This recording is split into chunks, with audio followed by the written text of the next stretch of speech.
Hi, this is Tom Kane, the voice of Jedi Master Yoda. And this is Inside the Force. Listen, you will. Foreseen it I have, yes. It is a period of Star Wars mania, as new movies, comic books, novels, and TV shows populate the system. Fueled by their love and passion for the galaxy far, far away, two exceptional geeks tap into hundreds of holocrons in order to bring you the knowledge and insight of all things Star Wars. Come and join them as they go inside the Force. Hey everybody, welcome back. This week's episode of Inside the Force. Dave Cottingham here with Casey Cooley. Hello everybody. We are exploring that galaxy far, far away, and that's the Star Wars galaxy. Mm-hmm. Indeed. We got some great stuff to talk about this week's show. We got some comics to review. We got some outstanding news coming up as we approach the month of September, which Force has month, pretty much been dubbed the Force month. Yeah. The journey to a Force Awakens. Friday, right? Yeah, oh yeah. Next September Friday. 4th. Jeez. Force Friday. There we go. Now, I forgot to look it up. Maybe I'll do that while we're talking. But the next novel, I think, is coming out. Is it Aftermath coming out like that week or something like that? Yeah, sometime that month. Yeah. So, stunned. Cool about that. So, I'll look that up. But, all right. So, first up, let's get right into it. Talk about whatever movie news we got. Movie news. A few things have come out over the days. But mostly two big things. Well, I guess one big thing dealing with Force Awakens, another thing dealing with a spin-off film. Yeah. So, first about Force Awakens, some information about Kylo Ren. Not really spoilerish necessarily. I mean, it is a little bit, but not really anything groundbreaking or jaw-dropping necessarily. But as we talked about before, Kylo Ren, that's not his real name. Kylo Ren itself is more of like a surname kind of thing, kind of like a classification, kind of like Darth, almost like Darth is. So Ren belongs to the Knights of Ren. So Kylo Ren means that he is of the Knights of Ren. But Kylo isn't even his real first name. So we have no idea what he's called. Maybe Jason Solo. I don't know. But Kylo Ren is also not a Sith. That kind of goes with it. So since he's not called a Darth, he's not a part of that Sith organization, whatever, that religion. But J.J. Abrams has kind of confirmed this in the newest issue of Empire. He says that Kylo Ren is not a Sith. He says that Kylo Ren works under the Supreme Leader Snoke, which is the Andy Serkis character. And I actually forgot that's what he was called. We've heard this before, that he's called Snoke. The voice that we hear in the first teaser is from Andy Serkis, from this character of Snoke. And this is apparently the big boss baddie, I would say, I guess. I don't know. He's the big boss baddie? I mean, if he's above Kylo Ren, I don't know. Yeah. Maybe he's a washed up Supreme Leader. I don't know. But if he's the one who trained Kylo Ren, then I would say he's pretty bad. But do we know what species he is yet? No, we don't know what he looks like. Okay. I mean, it's motion capture. Yeah. But don't know what he looks like. Unless he's that little creature that we saw in the little trailer handing the lightsaber to Leia, and that little orangish looking guy we saw in those concept arts. Oh. I don't know. I'm just kind of speculating here, but I thought it was Lupita that was handing the lightsaber. Was it? Well, I think so. Okay, yeah, that makes more sense. Okay, Yeah. because she's also kind of like a weird little. She's like a green kind of alien, right? Yeah, something like that. So, Supreme Leader Snoke, he is the boss of Kylo Ren, who in Abrams describes him as Snoke as a powerful figure on the dark side of the Force. I like the way he phrases that. Then he goes on to talk about the kind of the origins a little bit of the First Order. So I'm just going to read kind of the quote here that Abrams said in this interview. He says, "What could be born?" Let's see, talking about the First Order. He says how it came about. He says it came out of conversations about what would have happened if the Nazis all went to Argentina, but then started working together again. Kind of what could be born of that, basically, like kind of what we've been talking about, like almost like the Empire didn't die off necessarily, that they've been kind of trickling rebuilding, along. yeah. So he says he's kind of questioning, could the First Order exist as a group that actually admired the Empire? Could the work of the Empire be seen as unfulfilled? And could Vader be a martyr? Could there be a need to see through what did not get done? It's almost like the First Order is like that, Empire 2.0 kind of thing. It's coming back. It's kind of rebranding itself, revamped. And it's probably made up of people that kind of, fell away from the Empire because of all the stuff that happened in Episode 6. And they kind of rebanded and like, listen, we got to continue with the theme of the Empire, but we got to go about it a different way. So I guess it is the Empire, but it's not necessarily the Empire.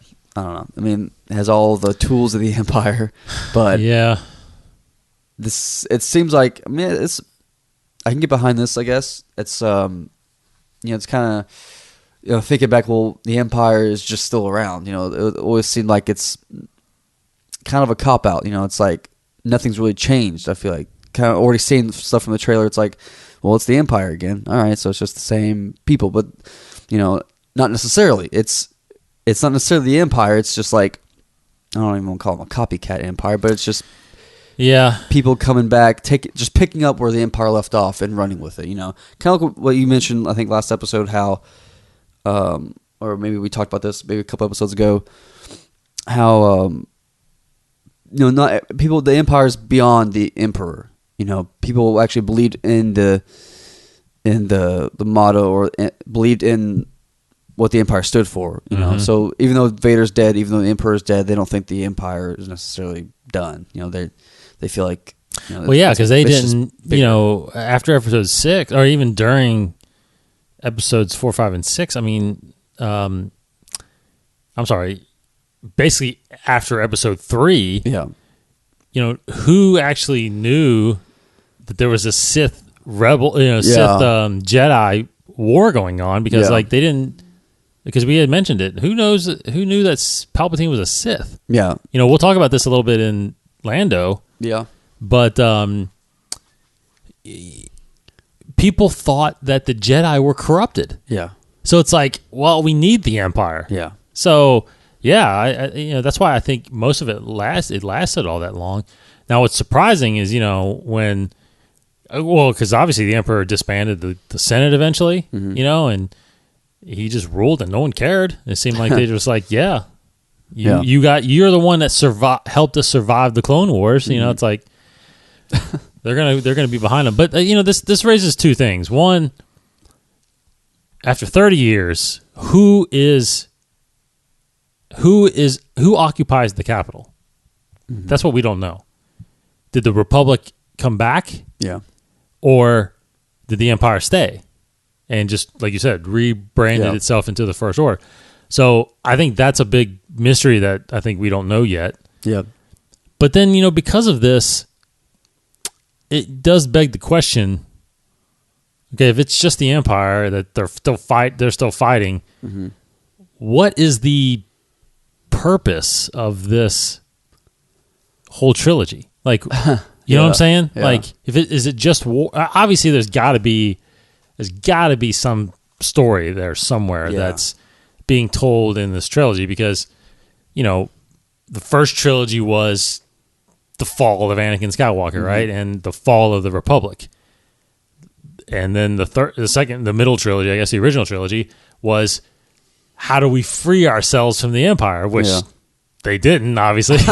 Apparently, so what is this? Is this still freeing ourselves from the First Order, or is it something else? And I got to believe there's something else there. Yeah. We just don't know what that is. There's a middle kind of period where there was some, I mean, I like to think that there was like quite a few years of just some relief, There's gotta until they came back. Like they've been planning, boom, they're back. I don't know. Which hopefully we'll get in the journey to Force Awakens, Aftermath, and all these books. Yeah, some planning where they were building their ships, all that kind of stuff.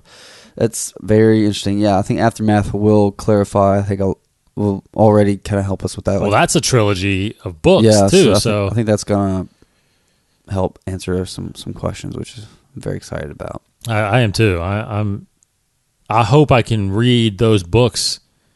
Obviously the other two won't be out before Force Awakens, but at least you should be able to probably read all three of them before Episode 8 comes out. Yeah. and kind of understand where all this is, what all did happen in that 30-year gap. Yeah. Because that's the longest time we've had between movies as far as timeline. You know, like the 19 was the biggest between 3 and 4, but now you're talking 30 years. Yeah. You know, so interesting. Very cool. But that's pretty much the biggest stuff from episode 7. It looks like that they are going to, when the film is released, it says that pretty much they're releasing in all IMAX theaters for about a good month in December, pretty much all the month of December, which is awesome. They only shot one scene or one sequence in IMAX, I think. Oh, really? The Jakku stuff, some Jakku stuff, because there was always that image with the IMAX camera. Yes. In the desert. I think I read that they didn't shoot very much at all in IMAX, but it's still, I would still probably go see it in IMAX at least once. Right.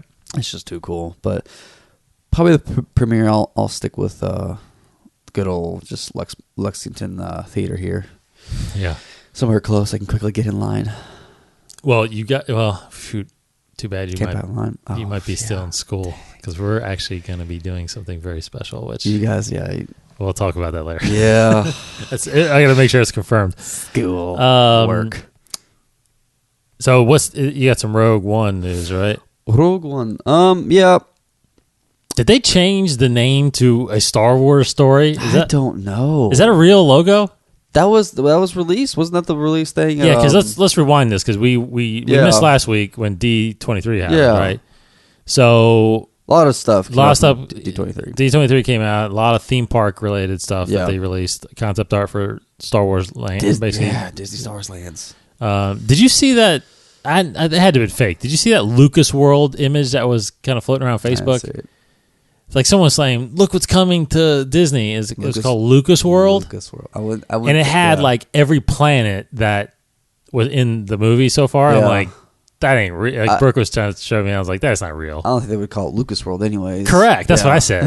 And it had a Death Star in the middle. Yeah. I was like, no. It looks like Epcot. It was, I was like, oh, that's funny. Yeah, and then I brought up the actual concept art. And I was like, no, it's supposed to be an actual planet. Yeah. Spaceport in the Star Wars universe that is right outside, right before Wild Space. You know, that's what it described. It looks really cool. So it looks awesome. So that came out. What were the other couple things? The complete cast of Rogue One. Yes, that's the main cast, and then the director of Episode 9. Yes. Oh my gosh. Yeah. Colin Trevorrow, the guy who did Jurassic World.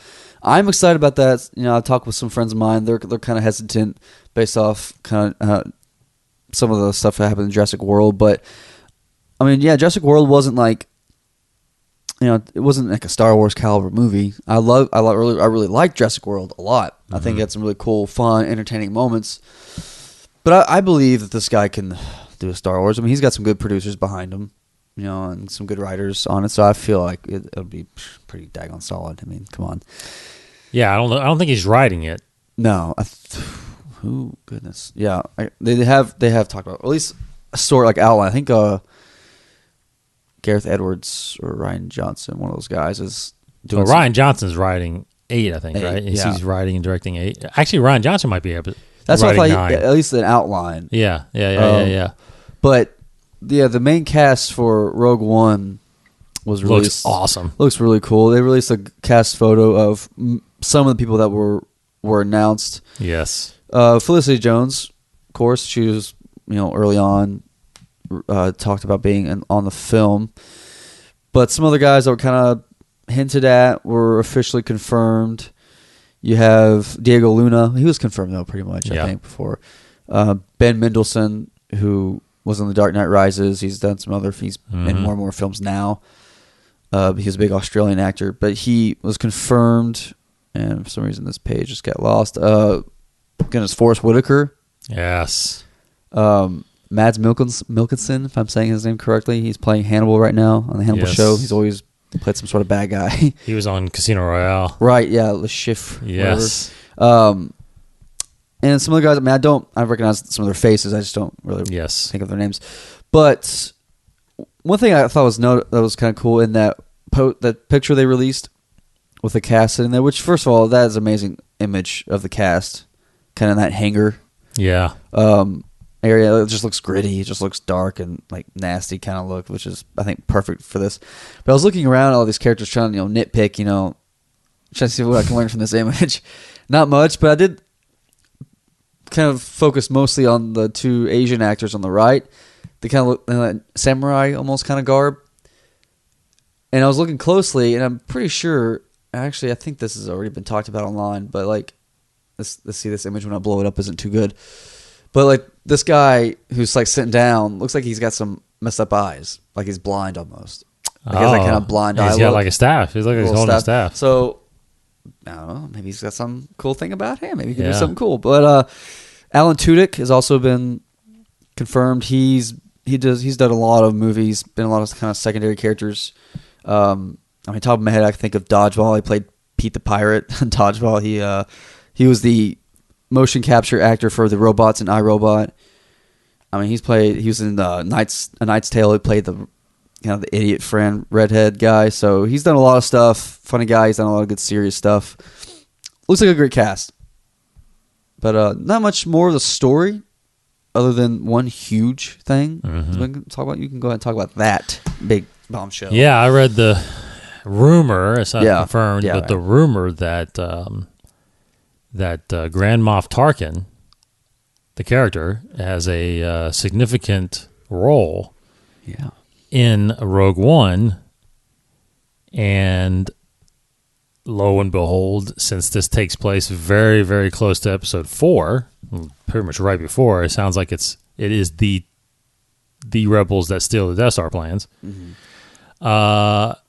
They are not recasting Peter Cushing's role of Grand Moff Tarkin. They are going to basically use a digital version of Peter Cushing. Yeah. That's crazy. So it got me thinking. I mean, I texted you right away and I was like, okay, so wait a minute. They won't recast Peter, but they'll recast a Han Solo. Yeah. Both legendary actors, legendary characters. I mean, yes, very legendary. And that, but see, again, the reason why, and this is just my opinion, but because I've never really read this confirmation, but the reason why you don't want to recast Peter Cushing is because you will be changing his likeness. I mean, there's no one else that looks like Peter Cushing. No, the cheekbones, correct? Like no. I mean, they did somebody in makeup on Episode 3. Yeah, far away. Younger. He's walking away. Yeah, you can see it. It looks great. It looks fine. Yeah. It looked fine. He didn't say anything. Yeah, but now you're having somebody talk like Peter. Yeah. No one talks like Peter Cushing. Yeah. Just like no one talks like Harrison Ford, right? Yeah. So it's you can't. I mean, for likeness purposes, you can't do it. Yeah, you can't cast somebody and then all of a sudden show pictures of posting. You know what I mean? Like it just looks like a different person, right? Mm-hmm. So that's where we've always talked about on here. That's the problem I have with this Han Solo movie is that if they cast somebody that's within 5 years or 6 years of what age he was in Episode 4, he doesn't change enough to change his likeness in that time frame. You're 10 years old to 15 years old. I mean, you're if you're 20 to 20, because where is he, 28 or something like that? Yeah, late 20s. So I mean, the Kennedy was talking about maybe late teens, early 20s. So if you looked at my 18-year-old picture and my 28-year-old picture, you can pretty much tell that's me. Yeah, you know what I mean. It's now I can buy it maybe at 14, 15. Mm-hmm. I can bend it a little bit, but sure. But they're going, I mean, here's the question. Would you prefer a digital Harrison Ford? I mean, if they can do it like, I'm talking seamless. Like, I can't tell it's digital because every time they've done this, with Arnold Schwarzenegger in the Terminator, no, I haven't 3, seen that. Have you seen it? I haven't seen the latest one, but just when I've seen the trailer, it looks pretty cool. It looks pretty dang good. Pretty good. I haven't, I feel like the trailer quality and the movie quality, is a little different. But from when I've seen the trailer, it looks pretty good. The third Terminator, you can tell It was fake. Yeah. But because the problem you run into is there's no doubt you can easily make somebody's face. Yeah. Like they'll make Peter Cushing. I think you won't be able to tell. Yeah. The problem is when they start talking. Yeah. The eyes always too. The mouth, like eyes and mouth are almost impossible yet. Like still, probably the best example, honestly, is the Tron 2. Tron 2, when they did Jeff Bridges, a younger Jeff Bridges. It was like the main villain of the whole film is a young Jeff Bridges. I was just thinking that's a good example. Yeah. I mean, on that, I kind of, my suspension of disbelief kind of worked there because it's like a computer game. Yes. So, okay, he looks like a computer-generated image. That's fine. But, you can tell 100% that it was fake. It looked awesome, but it was still fake. And that was Disney, right? Yeah.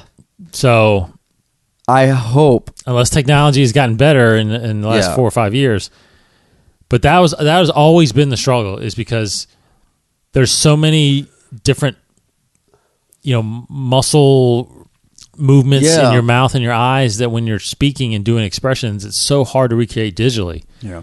So that's where you're gonna, you might have your people that say, "Oh, come on, that doesn't look real." I mean, I don't know how you would.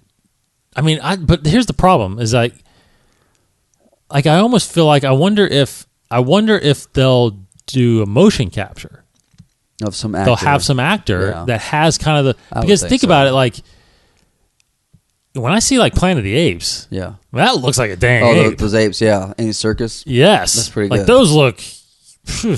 I mean, it's hard to say that's digital. Yeah. So maybe they're there, and maybe they feel confident enough that they can. But I think it is in the motion capture. I think you have to have an actor at least be in the scene, acting it out, and then just overlay his face. With now, because they did that with Paul Walker. In Furious 7, which I haven't seen, but I've seen some video of it. Yeah. I heard it's not bad. You can tell it's not bad. Yeah. But you definitely can tell. Yeah, But the problem with that is they didn't get a pre-render of his face. Now I don't know if they have a pre-render. How are they going to get a pre-render? I was looking through the article here, and they're talking about just going through every scene, every frame of Peter Cushing, and scanning everything that they can. All they have is what's from episode 4. I mean, but I mean, they could even, I guess, maybe they can go to other Peter Cushing movies at the time. Scan some faces from other films. To get is it really possible? Here's the thing. Yeah. I just thought about this. Is it possible that this could be maybe a test that they do this for Han? I hope. Do they have an actor play Han, but then put Harrison Ford's young face on him? I was thinking like about that. Is what you need to do. Yeah, I was thinking I would be for that, because there was this one kid around my age who was rumored to be like a young Han or like Han's son in Force Awakens, because I think he like auditioned for it, because this kid's like known for doing some impressions, and he's known for doing a good Harrison Ford impression. Mm-hmm. Like he can kind of make his face look like him, all that kind of stuff. But so yeah, something like that. Like also with Tarkin, the guy who voices Tarkin in Rebels, sounds pretty good. Like Tarkin's like, maybe get him to be the motion capture actor if you're just covering his face. Getting an actor who kind of can do a good Harrison Ford impression. I don't know, but and I'm sure that'll be cool. I'm sure there's a ton of guys, even those guys that have been named like Aaron Paul or something like that. Mm-hmm. Like he can probably act the part. Yeah, but you put Harrison Ford's face, I'd be all for that. Yeah, sure. I totally would be. Yeah, that's fine. Like that would satisfy me. Yeah, I can suspend some of the look to know that at least he looks like him and the story's there, whatever. Right? Maybe this is a way to do that. Maybe this is a way to see if it works, because that movie's pushed, to what, 2019 or 2019? Yeah. Something like 19 and 2020. 2018? One of the, it's because it's... Oh, I think it's 2019, maybe, no? Harrison, the Han Solo movie? No, it's 2018, because it's been between 8 and 9, right? So they got 3 years. Yeah. To see if this works with the... I mean, they're shooting Rogue One right now, so the Target thing will be figured out within the year. 2018. May 15th, 2018. Yeah, so they got time to figure it out, and that might have been their whole plan the whole time. That would be such a relief if it can look good. Now think of other examples where they've done younger versions, like the X-Men films, when they've done like younger Patrick Stewart, younger Ian McKellen kind of thing. Yep. Looks pretty cool. Looks cool. funny. Fun to see that. And I feel like there's some other more recent movie that actually tried something like that. Where they made the Furious movies, the one I remember, and then Terminator. There's something where they did that. I don't know, but I forgot about Tron. Yeah. I mean, and that was a significant character. Like he was in it a lot. It wasn't just like a cameo. Yeah. But remember, they even showed they did that trick in the very beginning of the film when they did a flashback where he's like saying goodbye to his kid. That's right. I was looking, but it was blurry though. Yeah, kind of out of soft. frame. It was like that's digitally recreated. Yeah, that's cool. But I mean, come on. Yeah. I don't know. I believe in Disney. I feel like that they won't do it if he'll look bad. So I don't know. We'll see. Maybe they got a backup plan. I don't know. Yeah, I have faith in Disney. I don't know. I do sense that though the way Kathleen Kennedy was talking though that they are gonna just cast him a younger person to play. Mm-hmm. But see, that couldn't be Aaron Paul because he's like, he's older. He's older than Harrison Ford was. Yeah, so I don't know. Maybe yeah, whatever. Han Solo, yeah. Han Solo, come on. I don't understand. Okay, so before I get to the, we'll get into the comic reviews real fast before we get into the big toy announcements. So last week, since we didn't do the show last week, we'll just briefly talk about those books. Last week, Star Wars number 8 came out, and Kanan number 5, which was the kind of the end of that story arc, the secret history behind when the Clone Wars hit out to him escaping and getting followed by these two clone troopers. What do you think about the 5th issue here, Kanan? This is my favorite one of the arc. I feel like there was more story involved. I don't know why. Maybe it's just because the clones were more involved. We got a little more backstory with the clones, more just moments with these two clones. Really cool. I mean, there was so much happening here. Made me think again about the whole Order 66 thing. Like, how did the clones? How are they programmed, or how are they? Are they just following orders, or are they just brainwashed? When Order 66 was announced, because Clone Wars, the show, taught us that they have a chip. All the clones have a chip in their brain or whatever, in their head that, kind of like when it's Order 66, it kind of makes them just, like brainwashed. They kind of just immediately become puppets, and they'll, follow whatever order is given to them. Because there's moments in here where the clones are kind of talking like that, where Kanan's kind of telling them, we're not the traitors, the Palpatine or whoever, or like the Empire, whatever, the Emperor is the traitor or whatever. And the clones are kind of talking amongst themselves, saying like, what? Yeah, it's true. Like, why?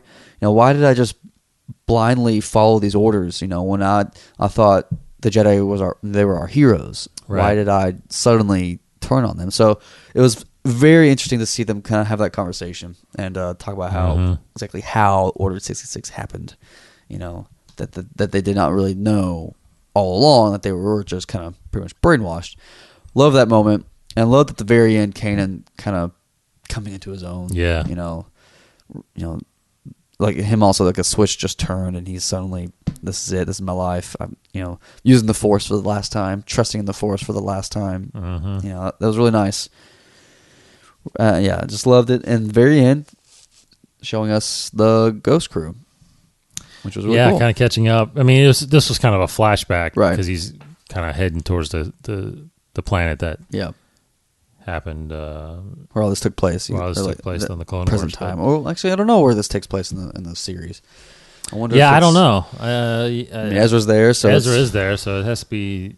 It's around that time. Maybe it's a gap between season 1 and 2. I don't know.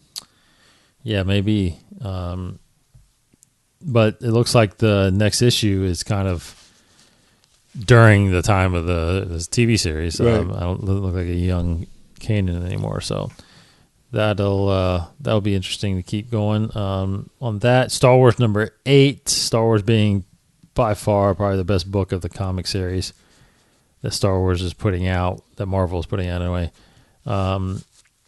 This kind of picks up with that bombshell that we had 2 issues ago. Yeah. And number 6 and 7 was kind of the Obi-Wan storyline. But the big question out there, which was smart on their part to throw that out there and let it 2 months go by, that Han Solo has a wife apparently. Yeah. But someone tweeted at us on Twitter and was like, "What do you think about Han Solo having a wife?" And I was like, first off, it's probably not his wife. Yeah. It's it's one of the comic hooks that they get, like Superman died. I was like, he's not going to die. Calm down, everybody. Yeah. He's not dead. Like right now, Batman's dead. Yeah. But he's not dead. He's not dead. Come on, it's Batman. So something is happening. It might have been his wife.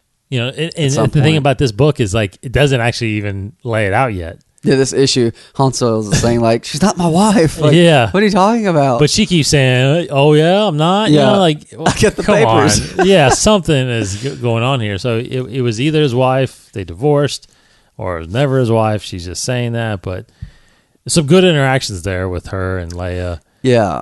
I think it felt like this is truly a very well written Han Solo. Like, this felt like the movie Han Solo. Correct. Just kind of the interactions with him and Leia. Like, it felt like Harrison Ford Han Solo. So, I like the writing in this issue particularly.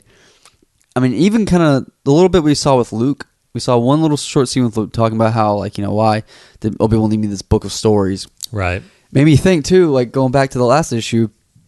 So, Luke read about Obi-Wan kind of contemplating about Qui-Gon. So, Luke kind of knows about Qui-Gon Jinn at this point. He does. Well, he knows the name of it. So, when we see episode 5, like, hey, he at least knows, at this point, he knows a little bit about the Jedi. The history. And he might even know more once he kind of learns more. Because he went to Nar Shaddaa to find someone to take him to Coruscant. Yeah, I can't wait to see that. He actually goes to Coruscant. Maybe we'll get some answers now. What's happening there at Coruscant? He wants to go to the Jedi Temple there. Yeah. That's going to be awesome. That's going to be awesome. Very cool. Very cool. And then, of course, like I said, it's this wife of Han Solo is trying to sell them, Leia and Han to the Empire and make a bounty off of it and all that stuff. But great book. Today, as in today being Wednesday, Comic Book Day, Lando number 3 came out. Last we left on Lando, basically he was tasked with smuggling a ship to kind of pay back his debt. Unbeknownst to him, though, he has stolen one of the main ships, or the main ship of Emperor Palpatine. Yeah, it's like souped up, awesome mega ship, and it's got all these relics on it, and historic things that he's keeping on there, and so the Emperor hires somebody. I can't remember their name, but to go after it and to find the ship. But while Lando's on there with Lobot and a couple other characters, the last issue ended with them kind of stumbling upon a room that had a couple royal guards in it. Mm-hmm. So they're fighting that. And Lobot got stabbed last issue. Yes. Lobot got stabbed, so he's getting medical attention right now. Yeah. So, I think this has been a great story. Now, this is written by Charles Soule. Charles Soule is a great writer. Mm-hmm. One of my favorites. If you're not familiar with him, he was doing a lot on the DC side past couple of years. He picked up Swamp Thing after Snyder got off of it. He did some Red Lantern stuff. He did some Superman and Wonder Woman stuff. Phenomenal writer. I'm a huge fan of Charles Soule. I knew this was going to be a good book when it started, and it has been. Mm. Yeah, and once again, keep talking about how Lobot is so different in this comic than the film, and I feel like we're starting to get a reason why that is. It's kind of already leading to kind of explaining why Lobot is the way he is in the film in episode 5. Very much so. So very excited to see how that turns out. But yeah, I mean, there's a lot going on in this one as well. I mean, as there should be, because Star Wars has always got so many, stories kind of going on. But this really interesting assassin, I guess, coming after him, Chanath Cha, whatever his name is. So really cool. I mean, just. I don't know. I like this side of Star Wars in a way, because there's no Jedi really. It's just Lando and it's just scoundrels, just scum, and really interesting. And we saw, like you kind of alluded to earlier in the show, a little bit about the Sith as well, because there's Sith relics on the ship, and the little guy. What race is he? He's on an Ugnaught. Yeah, he's an Ugnaught. Yeah, he's an Ugnaught. Yeah, Clorin, I think, is his name. something like that. But he's talking about because he apparently used to be a professor at some university. He was like a Jedi, Studied Sith, the Jedi, yeah. Expert. But after the Purge, he was kind of fired. So talking about how he knows a little bit of the history of the Sith because they come across a Sith relic, which kind of becomes the cliffhanger of this comic. But it's just interesting. I mean, how like how we've been talking about, like no one knows about the Sith, no one knows anything, correct, about the Jedi or the Sith, even though the Jedi were such a big part of the galaxy. No one knows really anything about them. But they were like still like I think you said a few episodes ago. It's like even though they were around, they were not many people saw them. Yeah, and so they were almost like this myth. Yeah, that's crazy. You know what I mean? It's really, I mean, it just makes you think like when Vader was ruling. How many people actually saw Vader? Yeah. They probably heard about him and heard about the Emperor, but they never saw them. We need to, makes me kind of want to write a story about like the perspective of like just a normal citizen on some distant planet. How they see the Sith, how they see Vader and all that kind of stuff if they see him. So yeah, and that's the thing too. We haven't really got out of Lando in this. Like, how does he view the Emperor? The galaxy. Lando does? Yeah, like does he think that they're being ruled by a like a forceful tyrant, or is it's just he probably has an opinion, but it seems like he just doesn't really care right now. I don't know. Like I don't know if anybody really does. It's like, unless you're because think about it, they're ruling now at this point. Now I don't know. This takes place before episode 4, I think, right? It does, but not too far. I don't think because Lando doesn't have the ship, so I don't know. He doesn't have the Falcon, yeah. But like, does he know about the Death Star? Does Death Star been destroyed yet? I don't know. Yeah, because that's the thing is no one really knew about this Death Star being built. Yeah, and it wasn't until they tested it on Alderaan that all of a sudden it's like, okay, the Tarkin doctrine, which I don't know if that's canon now, but the Tarkin doctrine was rule by fear, right? It was we have this. There's no more need for the Senate. They disbanded the Senate. All these governors now are going to be ruling their territories. And if they fall out of line, we're going to just destroy the planet. Yeah. And that's the rule by fear. Now, some people may say, like, okay, well, you can't do that, but you're the government, But then it's like, I mean. No, because are you getting to the point where basically, because I don't know if I've ever seen many people feel suppressed.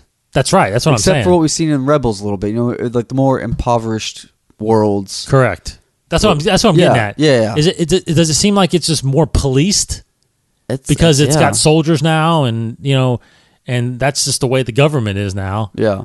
Or is it real? Do really people feel like they're being controlled and governed by a tyrant? I don't know. Right. Like you said, Rebels, they were.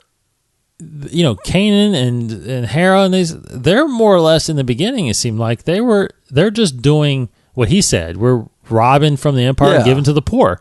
Yeah, they're not saying that the Empire is like stopping them from living. Right. You know what I mean? Like, unless you're trying to bring up the Jedi or the Sith, I think. Yeah, exactly. Okay, unless you're trying to overthrow the Emperor or something like that. Yeah. It's like you just do your own thing and. It doesn't seem like they're being. It doesn't. I don't know. Just at least on Lothal, it didn't seem like. They're. It wasn't until the Empire felt a little threatened. Yeah. When Vader came back and started punishing the citizens, right? I mean, before then, none of that was happening, as far as I know.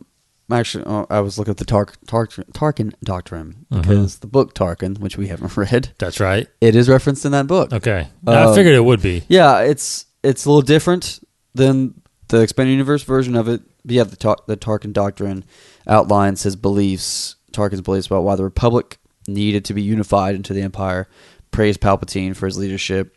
But it's not necessarily something like ruled by fear kind of thing. It seems more of like a less suppressive sounding doctrine where it says, in the doctrine he asked each imperial citizen to do their part, especially the vast military which he justified as being necessary to defend the empire and keep the peace. So still justifying kind of the extremes of the empire, but not so much as like a you do this or you die kind of thing. So a little different, but yeah, Tarkin doctrine is canon. officially canon. So sorry. Yeah, like you Little said earlier, side note. do people view the Empire like the Nazis, or do they view them as just a reinforced military government? You know, I mean, Tarkin. It's probably safe to say that he didn't know the Emperor was a Sith, was he? I mean, does he know he was a Sith and now his whole goal was to overthrow the Jedi? Yeah. You know, he probably doesn't think that. He probably thinks this is like you said, this is the best way to keep peace. Yeah. The Jedi couldn't keep peace. They were traitors. I mean, he's a pretty tough guy already, though. He's pretty absolutely bad. But again, I think he's just one of those guys on the Empire side that's thinking, you know, the Jedi were wrong. We're saving the galaxy from the Jedi, basically. Crazy, yeah. Because I'm trying to think, like Episode 4. I mean, all the original trilogy we saw, the Empire is kind of being a meme thing, but like, yeah, no one seemed like that kind of scared Nazi type of scared. You know, maybe that's why. Maybe that's where the First Order is different. Maybe they're more suppressive. Maybe they're more outright evil in how they act. So that would be interesting. It would be very cool. All right. So the last thing I want to mention really kind of is the big news that came out today about Force Friday. Just so you guys know, Force Friday is next Friday, September the 4th, where they are mass releasing the marketing of the new Star Wars The Force Awakens with all the merchandise. You're talking T-shirts, toys, games, all kinds of stuff. But StarWars.com released today that they are announcing and unveiling these products on the in the world's first ever global live toy unboxing event. And what that means is starting, I think it's like really late, either late night, Friday night, which is morning in Australia or something like that. There will be over 18 hours in 15 cities and 12 countries. They are going to be releasing these live unboxing videos and unboxing and revealing events or videos on YouTube channel and Star Wars YouTube channel on live throughout the day. So, for example, like the map is on here that they have is like it starts in Australia, then goes to Hong Kong, then Seoul, then Tokyo, and then you're going to Germany, you're going to Belgium, you're going to Paris, you're going to London. I'm sorry, you're going to Madrid, then London, then you're going to Rio de Janeiro, then you're going to New York, Chicago, Mexico City, San Francisco, Los Angeles. So, actually, I think does it finish in? It finishes in LA, I think. Yeah. So crazy. I mean, just crazy. You got, and the reason behind all this is if you follow YouTube and YouTube networks, there's a new YouTube network, probably the biggest one out there. It's called Maker Studios. Disney owns Maker Studios. So if you're a big time member on Maker Studios, you're one of the guys that are helping unveiling this stuff. The reason why they're going this route, and the reason why they were smart enough to purchase Maker in the first place, 18 of the top 100 most viewed YouTube accounts belong to toy unboxing channels. So 18 of the top 100, that's all they do is unboxing videos. It is a big thing. First quarter 2015, unbox these channels that Maker has of these people that are going to be revealing this. They accounted for over 8.1 billion views on YouTube just in the first quarter 2015. So they're going with that route. The reason why, too, is that it mentions here how the Force Awakens teaser trailers to date have over 360 million views. And this is a crazy stat. It would take, so to watch all the videos on YouTube with unboxing in the title that were uploaded just last year. You know how long it would take you to watch them all? It'd take you a little more than 7 years. That's ridiculous. It's a lot of unboxing. And it's funny is that we have an unboxing. We have an unboxing playlist on our yeah. channel. So, it won't take you that long to watch them, but no, we've only got a few up there, and we're adding more because I got a subscription to Nerd Block, and I think I got one coming in a couple weeks or next week or something like that. So we'll get one up there. But anyway, so if you guys want to tune in on Friday all day, you can watch all this happen throughout the day to see what merchandise and stuff you're going to pick up. On that note, I will mention a really cool thing that's happening here on the 21 Network is we've been granted a promo code from superherostuff.com.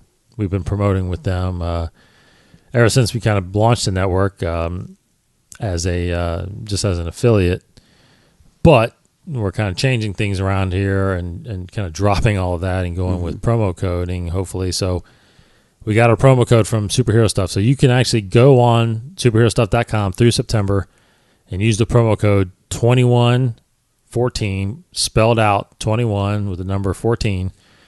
Put that promo code in when you check out. You will get 14% off your order. So obviously, the more stuff you get, the bigger discount you get. But perfect timing for this is Superhero Stuff, which has become, if you don't know about them, or you should go check them out. They have the biggest assortment of merchandise, superhero merchandise, geek merchandise that you can think of. They had everything: toys and shirts and coffee mugs and whatever. They got stuff that they claim on there too. They got stuff so obscure like Superman and Batman stuff that DC didn't even know they had anymore. So, but Friday, September 4th, they are going to be unveiling exclusive merchandise that they have from The Force Awakens. Exciting. So if you're listening to this, September 4th, superherostuff.com, get on there, get your exclusive merchandise, use the promo code 2114, get 14% off, and enjoy, because I'm actually going to do it. I'm actually going to get on there and see what they got. I don't know if they do posters. Do they do posters on it? Because I'm waiting for when a freaking one sheet is going to be released on this thing. Now that's the thing that D23 did. Poster, the Drew Struzan. Oh yeah, awesome. It's pretty cool. They had the cast up there too. Unveil it. What do you think with what's his name? John Boyega holding a lightsaber with a lightsaber, and it's a little revealing. Pretty confirming that he's going to be our Jedi. I think. I guess. So, was he a Jedi? Was he a Jedi? But I guess he couldn't be. 30 years. He has the Force. He's just learning. But does mean Daisy Ridley will also have the Force? I don't know. We'll see. She's got her staff. But someone asked. Actually, someone posted a question to us about whether or not is it possible that poster possibly revealing that Rey and Finn are brothers and sisters, or half brothers and sisters, or something like that. I don't see that happening. I just can't see that happening with a lot of why would they? I don't know. Yeah, that's kind of far fetched, I think. Yeah. But I responded saying, no, I believe it's Kylo and Rey. Yeah. That are related. So, but anyway, big news on the movie or on the toy side. Get that stuff Force Friday. Target, I know Target's doing a big thing too. They're kind of in a partnership with them. I think they got a ton of stuff coming out there. But again, superherostuff.com. The promo code's live right now. You can use it. 14% off. Use it as many times as you want. All right. I think that's everything besides the Kanan tidbit here, or what we're doing. Yes, indeed. So let's get to that. Today, we will be talking about the next location in this great book of Ultimate Star Wars by DK Publishing. Talking about locations, today we're talking about Mos Espa. I don't know, it's not the capital of Tatooine, but it's a big city in Tatooine. appearances in episodes 1 and 2. That is all for that. Few little interesting tidbits about this. On the lip of the Dune Sea, down a canyon called the Xelric Draw, the city of Mos Espa that's where it lies. So below this canyon of Xelric Draw. Now I don't know where that name Xelric Draw came from. I guess from a book or something like that. I always find it interesting when they just randomly throw in other cities and other landmarks like that we've never even heard of, unless they mention it somehow, just in an obscure line. But Mos Espa is larger than Mos Eisley, which is the really big known city in the original trilogy.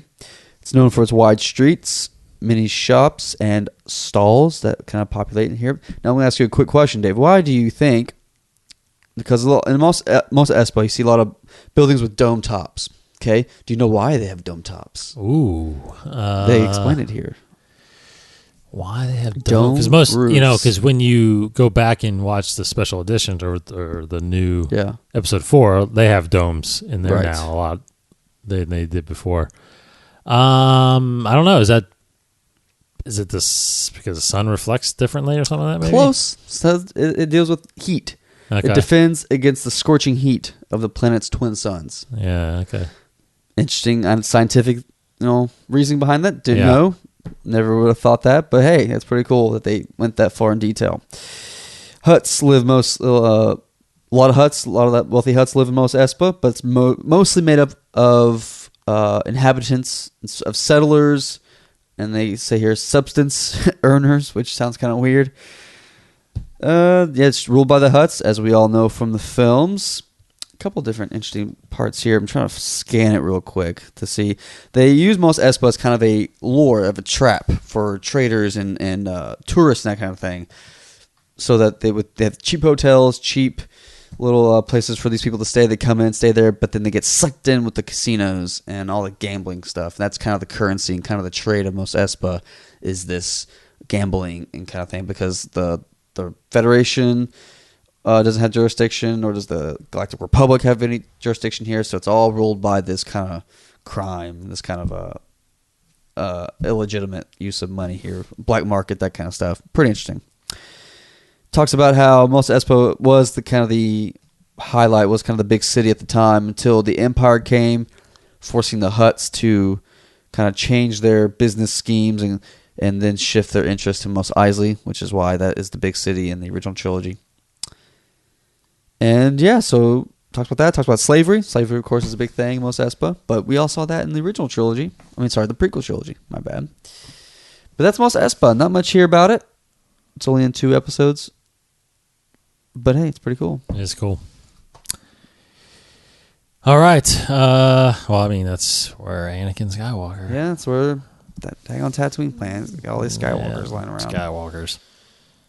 It's the planet. That's who conceived. The planet did it. The planets did it. of the The Force. planet is the Force. Whoa. Mind blown. All right, everybody. Thanks for listening. This week's episode of Inside the Force. We'll be back here next week. I guess we'll be here next week before Force Friday, probably, and then we'll talk about Force Friday on the following week after everything kind of gets released. I failed to look up while I'm doing this. So go to InsideTheForce.com, obviously, to listen to all of our shows. You can subscribe there on YouTube for all the videos that we got on there. You can hit us up on, you can get us on Stitcher Radio, TuneIn Radio, of course, on iTunes. Follow us at Inside the Force on Twitter and Facebook. Casey over there is Kryptonian1138. I am D Cottingham21. And I'm just scanning right now whether or not there are any books. It doesn't look like there's any Star Wars books next week. We're basically down to only 2 though right now, I think. Well, 3. Vader, Lando, and Star Wars. Actually, Vader. I forgot about Vader. So Vader's still actually out there. Vader's not out next Leia's week. gone. So Leia's gone. We're about to get Chewbacca. And we're about to get Chewbacca, yeah. Correct. So, so actually we have 4 books out there, but none next week. So no No reviews next week. And again, superherostuff.com. Get your 14% off there. 2114 is the promo code. Get that Force Awakens merchandise when it hits on Force Friday, September 4th. All right, so we will check you guys out next week. For Casey Cooley. Up a little higher. Just a little higher. little Lando love. Nice. Yeah. Nice. Oh, I thought you were blind. Yeah. Sorry, I can see a lot better now. Very good. Now, just a side note. Yeah. They changed that Han dialogue in it, didn't they? In that scene? Yes. I don't know. What part? If you watch... Okay, so... If you watch, I'm pretty sure. I actually keep meaning to go back. I think the original special editions, or even in the theatrical release, when he says, "Hold on, Lando, hold on," and he's like, "Whoa, I thought you were blind." Yeah. And he says, "I originally, because I remember it clear as day all the time. Yeah. I remember him saying, 'Don't worry, trust me,' or something like that." Oh, yeah. But all of a sudden in the special editions, it's like. Sorry, It's like, don't worry, I can see a lot better. And he says it really fast. Yeah. And I always thought I always thought it was just like voiceover. That's weird. Voiceover, Yeah, they replaced the line. I think he said... that would make sense. I think he said... sounds like that, yeah. Don't worry, you can trust me or something like that before. But then all of a sudden he's like, don't worry, I can see a lot better. Yeah. And it went really fast. And I was like... Yeah. Anyway, if everybody knows that, you may shoot me that because I've been meaning to go back and watch. I don't have them on unless on VHS. I think is it the originals. Yeah, right? the originals. So I'll have to see if that. Yeah, I have to break open. Because I never the old VHS player. Yeah, exactly. I don't know. Anyway, thanks for listening, everybody. Check us out next week for episode 111. There you go. 111. 111. As we count down to Star Wars: The Force Awakens. Have a good night, everybody. He's Casey. Goodbye, everybody. I'm Dave. And as always, may the Force be with you. This has been a production of the 21 Network. For more great podcasts, visit 21network.com. To view additional content, subscribe to our YouTube channel at youtube.com/21network. Follow us on Twitter at 21network for the latest news and updates. The 21 Network, for the fan and all of us.